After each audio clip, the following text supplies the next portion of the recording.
Ito mga katropa yung aking papagawa kay boss na ano, yung ating clutch bell na ating click. Nandito nga pala ako sa Boss Dan Motorcycle Shop. Napakakinis na ng ating bell. Kaya talagang napakatindi na ng kanyang dragging. Sirayan mo na yung ating service. Isimulan na ni boss. Saka nagre-remap nga din pala sila. Ayan, nire-remap yung click. Lalagay ko na lang dito yung ano, yung tag dito, yung kanilang page. Boss Dan Motorcycle Parts. Ayan.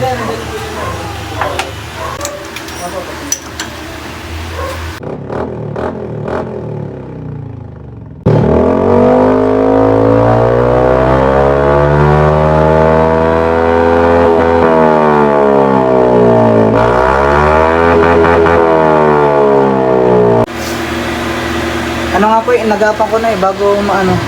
Di ba pagka po masyado na siya nagbo-burn ni ano, yung para nag-uubi na masyado. Pero mas matigas yun, yung ubing yan. Matigas yung lining na yun. Kasi parang, alam mo ba yun sa itak, pag sinusubo? Opo. Diba tumitigas? Yung mga puti niyan, ang lalampas na pati. Yung ganito pong klaseng ano. Yan, ganun din yan. Parang natibay po lalo, pero yung iba na bebengkong. Huwag lang bengkong, ha? Ano mas gusto mo yan, ano yung kulong?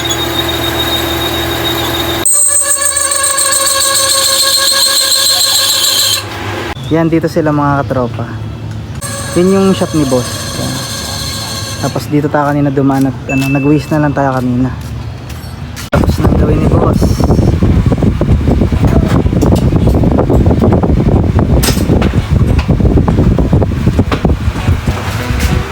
Medyo mainit pa eh. Talaga mainit. Binigyan pa tayo ni boss ng ano, sticker nila. Yan, dito ko muna puputulin yung vlog mga katropa. Ayan si boss. Dito ko na lang itutuloy yung vlog pagka uwi natin, pagka isasalpak na natin yung ating clutch bell.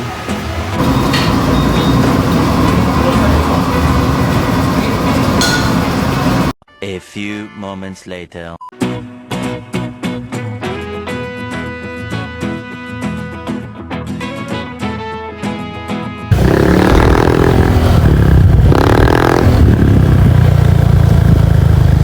Sarap, hindi na nadula.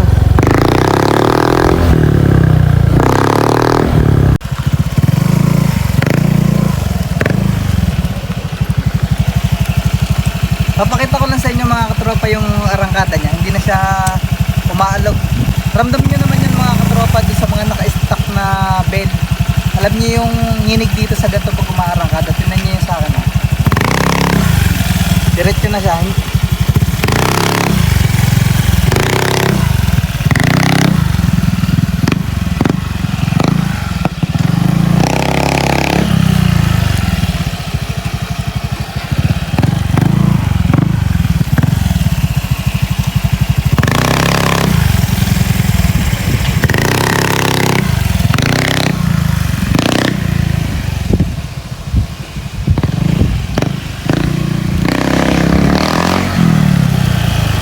Kakatapos lang natin ikabit mga katropa, pero ramdam ko na agad yung pagbabago niya. Nawala yung panginginig ng aking kaha pagka naarangkada. Talaga nakakairita naman talaga pagka yung umaarangkada ka tapos bago pa kumapit yung lining sa bell, matagal, ramdam mo pati na dumudulas. Magpagawa na rin kayo kay Boss Dan at solid naman yung gawa niya. Ito, hindi pa kami magkakilala ni Boss Dan. Talagang ang sabi niya sa akin 300. Namurahan na nga ako doon sa 300 pero nung nagpunta tayo doon, binigyan niya ako ng discount. Salamat nga pala kay Boss Dan. Saka pagka napanood nyo dito sa video to, sabihin nyo rin kay Boss Dan na napanood nyo dito sa ating YouTube channel at bibigyan niya kayo ng discount.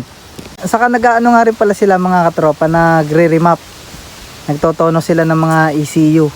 Baka sa susunod, dadalhin ko naman sa kanya yung aking pulley at sa aking drive face. Para gumanda yung arangkada natin hanggang dulo. Gawa ng pangit na yung drive face ko sa kayang pulley. Meron na siyang bewang dun sa may bandang gitna. At yun, dito ko na muna tatapusin ng vlog mga katropa. Kung bago ka pa lang sa akin channel, ay mag-subscribe. At makikihit ng notification bell para lagi kang updated sa mga bago kong video. Bye-bye!